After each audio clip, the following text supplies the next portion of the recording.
Hey, y'all, we wanted to invite you to partner with us in this ministry. Preachers Hour needs your support. In order to make more and better content, we need you, yes, you listening to this right now, to become a patron. Choose the tier that best fits your preferences and help us make theology for our context. Thanks and enjoy this episode. All right, guys, welcome back to Preachers Hour. This is going to be our September episodes. I am your host, Jeff Copeland, joined by John Drodos. John Drodos, Pastor John. How we as doing, he's guys? affectionately known. And our guest today is not really a guest because he's always here. It's our boy Caden, our camera extraordinaire, recorder, editor, everything. And he is perfect for this topic. We're basically starting like a series, like a little mini series on Christian dating and marriage and relationships. And Caden is currently in those, except for the marriage part. I say like one of those, right? Two of them, I guess. We also got our boy Richie behind the cameras. Shout out, Richie. He's doing his thing. He's helping us out a lot. So, how are you guys doing? I'm gonna be honest. This is a little bit nerve-wracking. Yeah, man, you be all right. Hey, just to let you guys know, Caden is so shook right now. Yeah. We really didn't even honestly really prep him. We were just no, like this I was past like, week. hey, like, bro, I want you on the pod, and he was like, whatever. He thought Thinking I was it was joking. a joke. I wasn't joking. Nope. I was dead serious. I think God's will knew that I had to ask that question because we honestly didn't. That wasn't gonna come up in conversation. Oh, not at all. I wasn't. Yeah, I was just like, oh, Caden would be great for this, and I almost didn't say anything. I was just like, he'd be great. He's gonna have to show up and be ready. Yeah. So I'm glad I said something.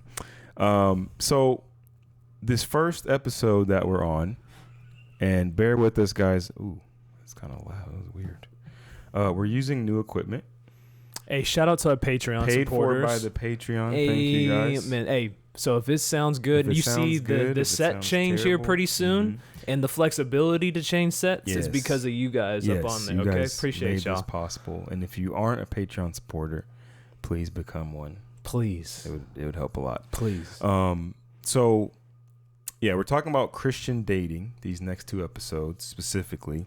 And so I'm looking at my notes across here. So basically, question to both you guys. What does the Bible say? This is kind of a trick question, actually. What does the Bible say about dating? So how about I start off? Can I start off with something? And I will admit and confess my sins on camera. Oh, I'm gonna do the in front same of each thing. other, in front of everyone. I'm gonna do the same thing. I will sit here and I will honestly enjoy to talk about almost every single topic except for this specific topic on Christian dating. And now it's not because I don't think it's important or there's not value in it, or that it's actually not super like there's a lot of substance and things that can really go in depth and really great conversations come out of it.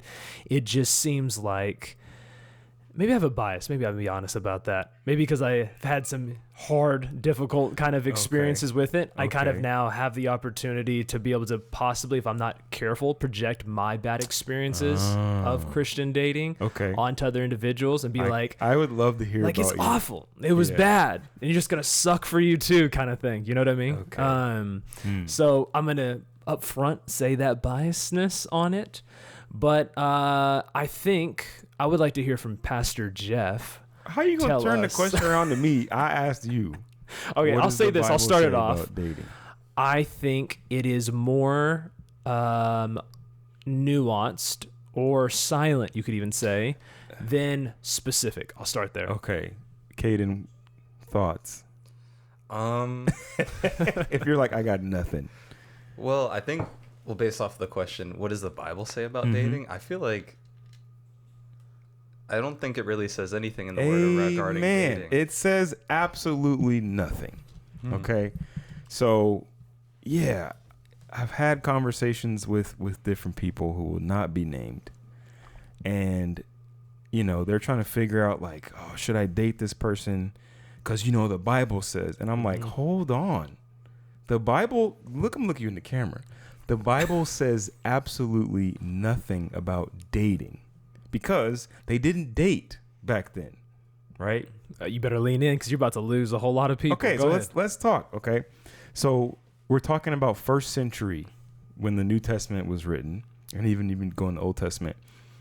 You had a arranged marriage culture. So when you're like 13, 14, even when you're like 4, when you're born, parents are like, okay, you can marry your daughter can marry my son.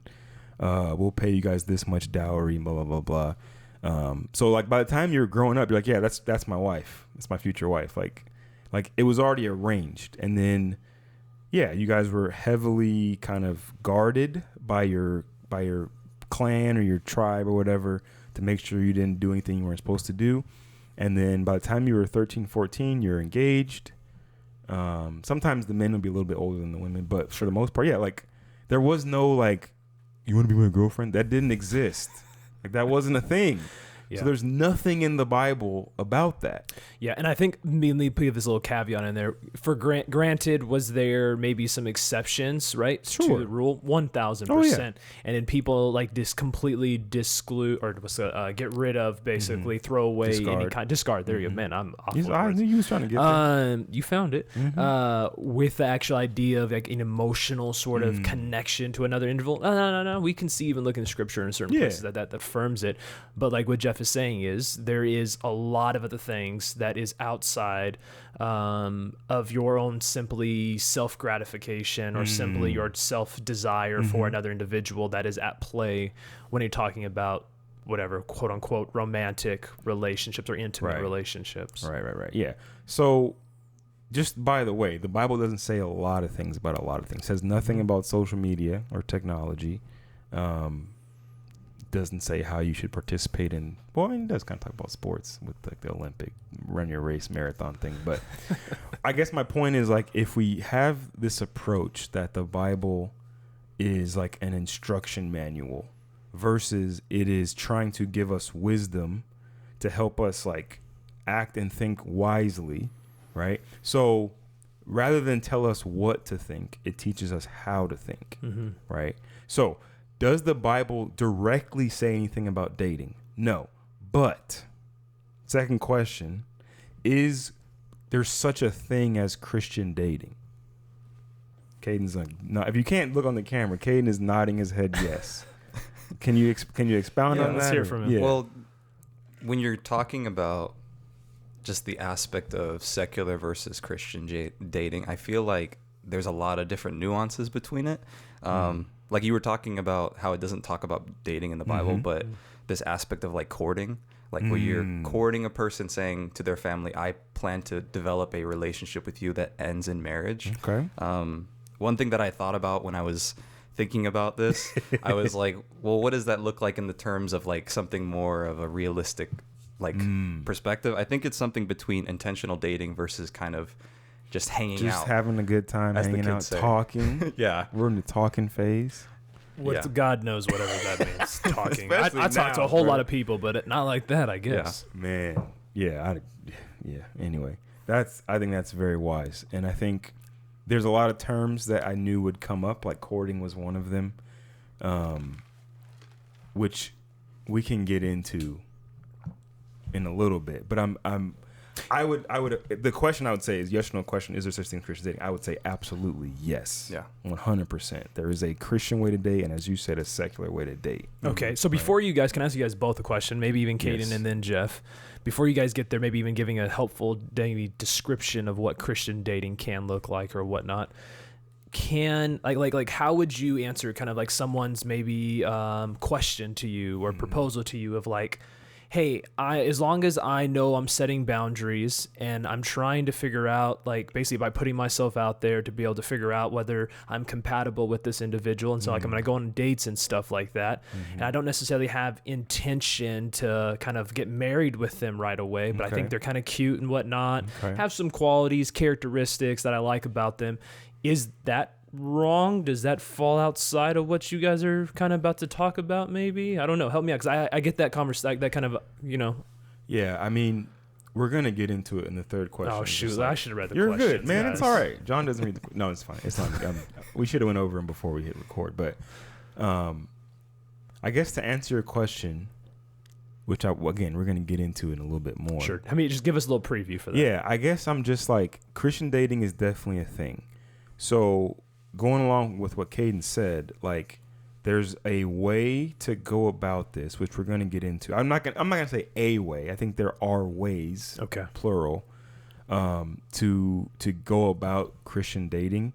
But I think from the outset, I need to be, like you said, intentional dating, right? So John and I both have worked in youth ministry John still is working in youth ministry for a long time. And I remember, at a previous church when we were serving high school kids, having a conversation with a young man who was dating a girl in the youth group. And he was like, I am trying to be more serious. I'm not just like trying to have fun. Like we're not just dating to date. I'm like trying to see where this goes. Obviously, I'm in high school. I'm not thinking about marriage, but I'm not thinking about marriage. And he was like, she is more like, let's just have a good time. What's the big deal? Blah, blah, blah. And he's like, I don't really know what to do with that. And I felt what he was saying. I think, again, we're going to get into this, but like, if both people aren't being intentional, and there isn't that conversation like you have with the families, like you said, like, hey, I'm trying to court your daughter or whatever the case may be, like making your intentions known. If we're not doing that, if we are just being more casual, which there's nothing wrong with being casual to a point. Okay. Which we'll get into. Okay. My bad, John. I brought up a question. It's fine. No. But I mean, like, what would you say? Like, what's your answers to I think I would need to define what we mean by intentional, right? Because I think that's where my mind was automatically sitting with. Like, what exactly do we mean intentional? Because if you ask certain people, they're going to probably give you different responses. And I think valid, like there's a spectrum that they all kind of fit within a certain boundary marker. But I guess where does that actual boundary marker actually happen? And I think I'll be a little cautious to simply just give like an actual exact boundary marker on exactly. I agree. This is what intentional means. Like you have to be able to like if it was Caden, set a date. Like you need to set a date on the very first date, right? Be like, hey, August 5th, in 2 years from now, like we cool with that? Like already put the deposit on the venue, like or is it like coming in and being like, hey, before I have a conversation with you, even like sit down, I need to talk to your father, because like if you come from a broken family, I mean the father might not be around at all, Big facts. So so it's a little, because I think you have to kind of define with your community, with mentors, with the Spirit of God, if you're a Christian or a follower of Jesus. We're talking about Christian dating, so that's kind of hey, I'm not making no assumptions on this thing.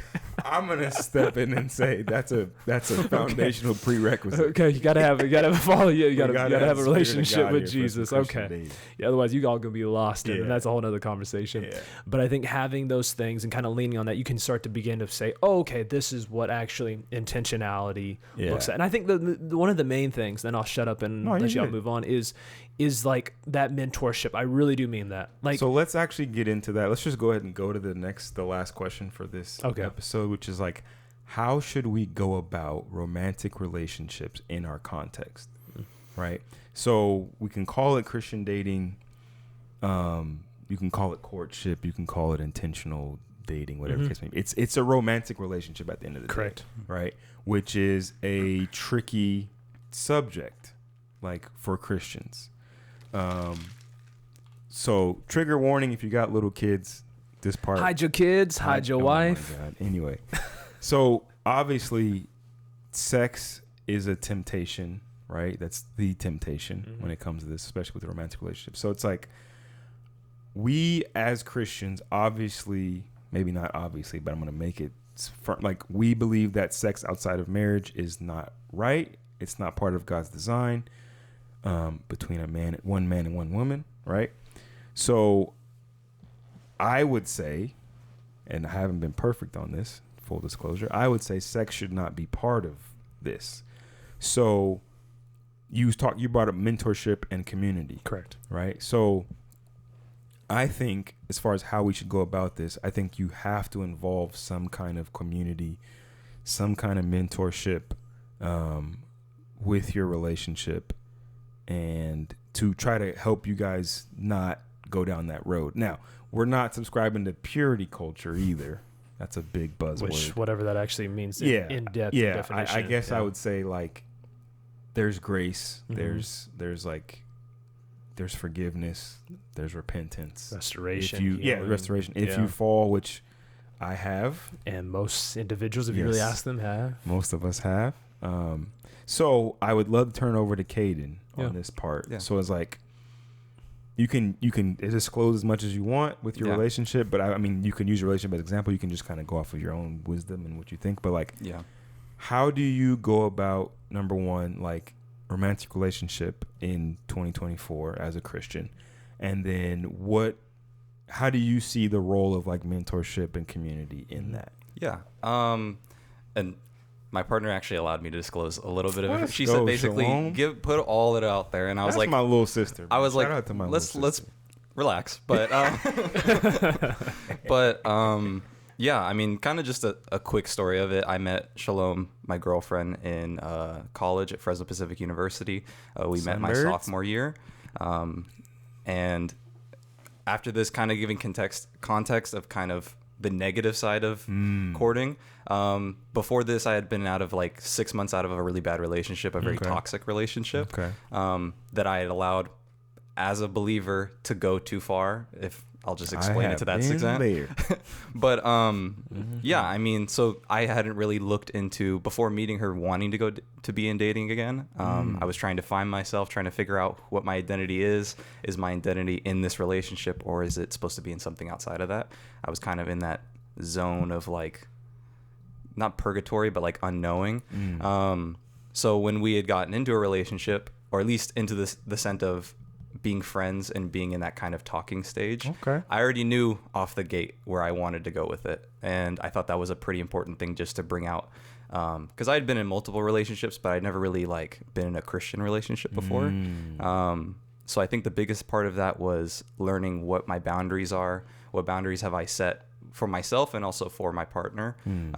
So that was a big thing out the jump, that I wanted just to put it all out there and get it all addressed. And this might have not been the best way to do it, but I'm just gonna give my experience of it. So sure. So after about 2 weeks of knowing each other, she had told me that she was like, hey, I'm into you, like, what does that look like? And in my absence of like unknowing, I said, in what way? Which is never the right way. You should say to somebody, hey, I like you, and I say, in what way? But I'll put my hand up and say that was probably not the best judgment call, but at the time I felt like it was right. But after that, I kind of like, maybe a couple days after that, we had a conversation about it, and what it basically divulged into was this idea of like, I don't want this to be just any other relationship that we do in like the secular culture, or whatever you could say outside of what intentional dating is. Like, I don't want this to be like every other relationship I've been in, where I kind of just let it come together and then they say, hey, we've been hanging out for like 2 or 3 weeks, we might as well be dating, and all we're doing is just putting a label on it now. I didn't want it to be one of those relationships. Right.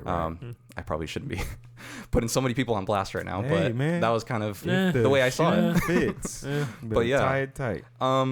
So yeah, I think the first like month of us really like courting was us being friends for like 3 months, where I kind of just got to know who this person was. And that's what any advice I give to anybody who usually I'm friends with, or I know who's dating, I usually tell them, know them for the first 3 months, because you can only pretend to be somebody for about 3 months.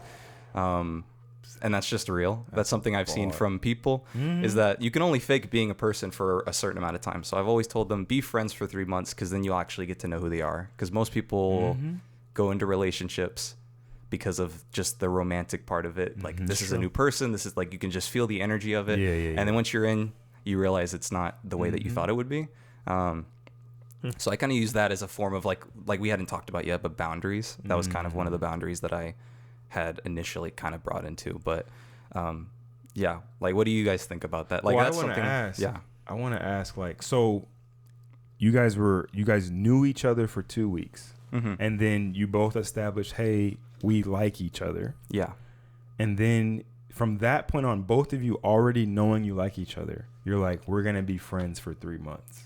Yeah, that was just kind of something, kind of just a preface on that. Like, I didn't really want to be in a relationship, regardless if I knew that this person who I had feelings for was interested in me. So part of me was also trying to figure out that balance between, is this something that God wants me to do? Because I had done this before, where it's like, hey, this is another person who's interested in me, and because I don't want to be too transparent, but because I was just so lonely, I wanted to get into a relationship of somebody who was also interested in me as well. So I think that was the biggest part of it, is I wanted to make sure with God that this was something that he was opening the door for, which I did. I felt like in his own way, he explained it to me. I had a lot of things that I had gotten closure in my last relationship. Around that time, he had showed to me some form of like peace and closure about it. So that's when we started dating, and that was about around 3 months. So I love it. That's like, there's a lot in there. A lot of wisdom, man, especially at your age, because your boy was, you wish you had it, huh? Your boy was out here wilding. And I've definitely, like, out of a place of loneliness, my first like real relationship in college was like, oh, you like me? Okay, cool, let's do it. And it was just like literally literally. And you learned over time pretty quickly, like, oh wow, that was not the best way to go about it. And so, you know, and then I had a relationship, very brief relationship, that wasn't great before I met my wife. And it was like, after I got out of that, I was like, I do not want to date. Like, I am cool if I never end up with anybody.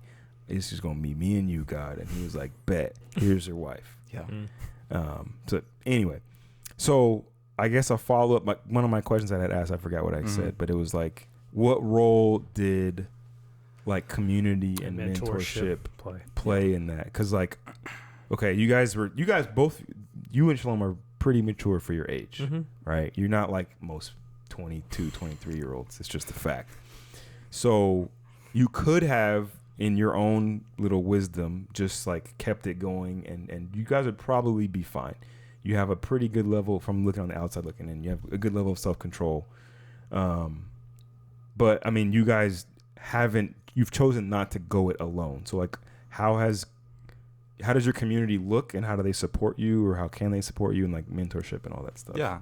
Well, yeah, like you said, I mean, going through college, we really didn't, I mean, I guess you could say we had some type of community, but not like direct mentorship.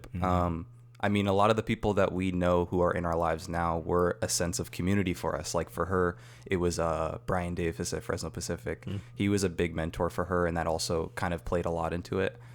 Taylor was also a really big mentor for her.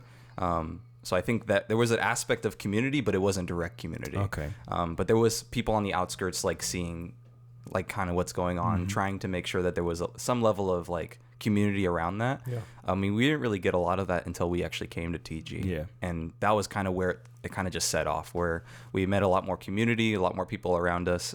I think mostly, I mean, just to put it out there, I feel like John has been a really good, like, spiritually older brother for me in terms of like just somebody who has gone through life and understands it. Made a lot of mistakes.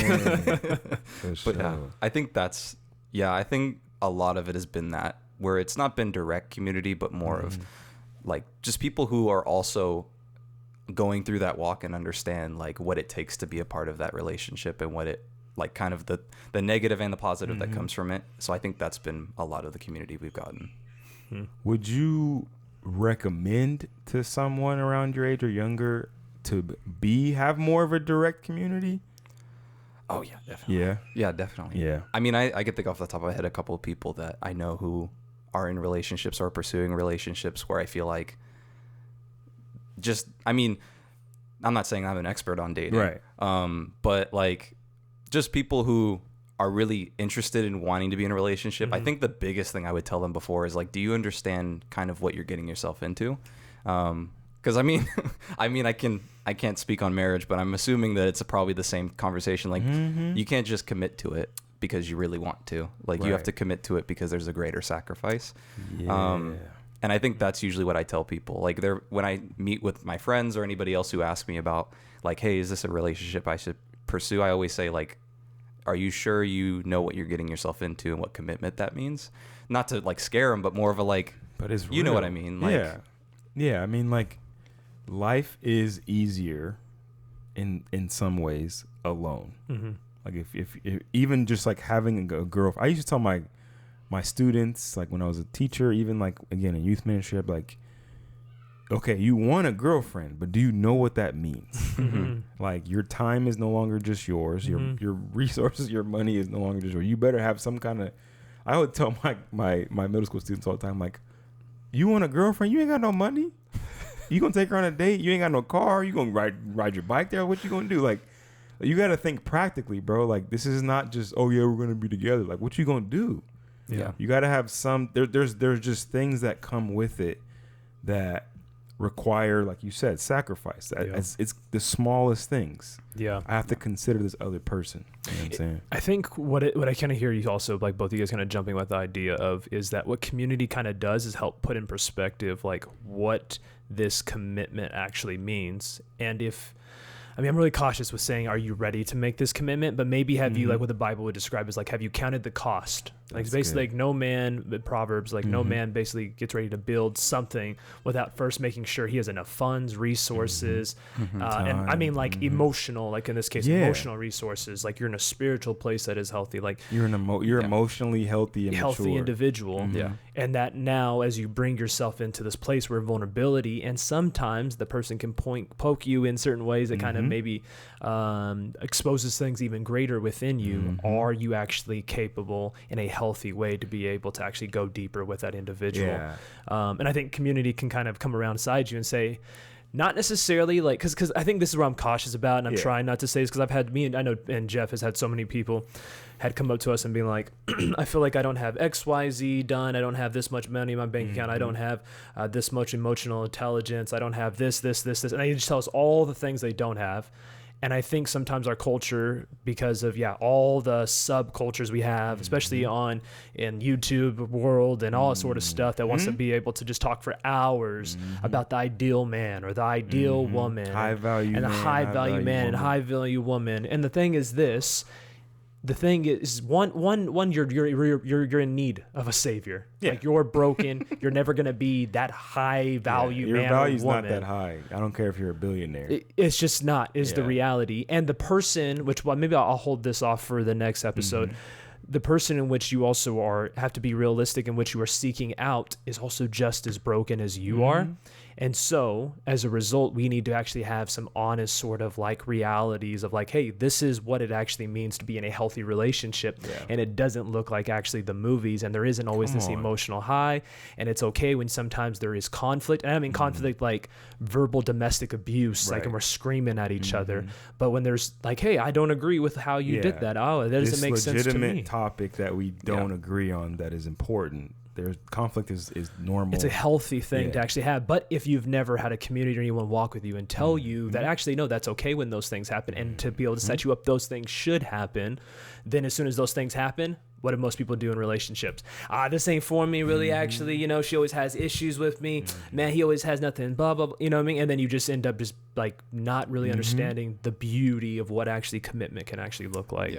Yeah, man. I think in most cases, I think when you were talking, I think the biggest thing that I thought of was like, well, in most cases, you can get what you want from a relationship not being in a relationship. So like, I feel like most cases, most people, I'm just saying like, bars. That's what that's what in most cases I talk to people about, and I don't want to out people's reasons for wanting to be in a relationship. There's nothing wrong with that. I think the biggest thing is like, in most cases, if you're looking for just another person to not be lonely, you can do that through friendship. If you're looking for just another like relationship to be intimate, like you can always further your spiritual relationship with God. Like there's always a different way that God provides it. And in most cases, at least with people I've talked to who are already in a relationship or getting married, they didn't meet their other person because they were like looking for it. In most cases, even with me, like I wasn't looking for a relationship, but then when God said, okay, now you're ready for one, usually you find the person you're looking for while you're looking for God. And that's what that was the biggest thing that I saw when I was,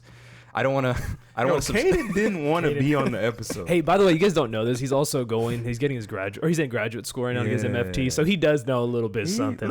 He didn't want to be on here. Go ahead. Dropping all this. Come on, man. I think the biggest thing is that I don't want to put this person's like information as like gospel, but like when I was going through a lot of my repercussions of my heartbreak, I looked at Michael Todd's like relationship goals. I'm not subscribing to that. I'm not pushing that idea or that agenda. There's definitely some good stuff in there for sure. But the Lord was speaking in some aspects. So I think, and I think the biggest thing that I took away from it is that the idea of dating is that you're always pursuing God. And he made the analogy. I can't remember exactly what it was, but it's like you're in this terminal at the airport and you're going along and you're doing your own thing, and this is your relationship with God. And then along the way, this other person meets you there. And usually in most cases, it shows that when you're not looking for a relationship, but you're pursuing God, that's usually when God will intervene and give you that person.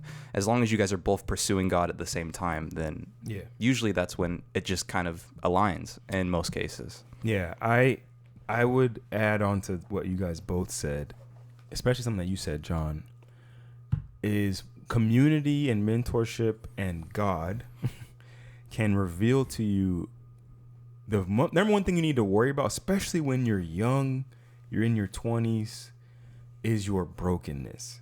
Mm-hmm. And it's not great to get into a relationship with someone if you're not aware of your own issues and you're not trying to like work on them or open them up to God to help you heal.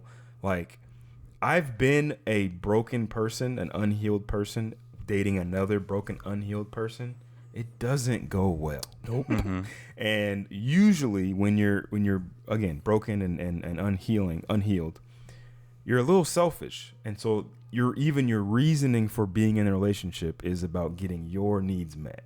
Mm-hmm. Right? And a good Christian relationship, friendship or romantic, should have some sacrificial element to it. I should be focusing on the other person's needs.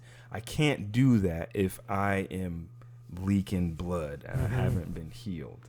You know what I'm saying? You got to put your oxygen mask on before you can help somebody else get theirs on the plane. Amen. Mm-hmm. So I guess this is to end this episode. This is kind of a PSA to get yourself together first.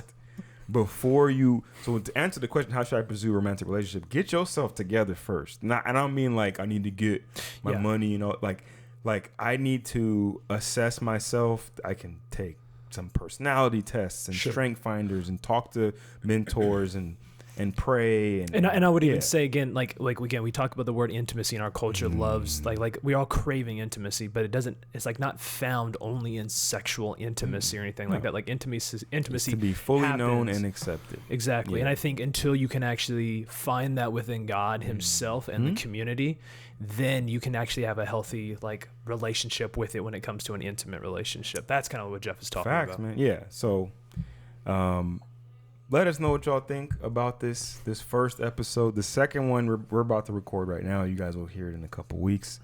It's going to be fun for me because this is my kind of stuff. Just a little preview. It's going to be about what not to do.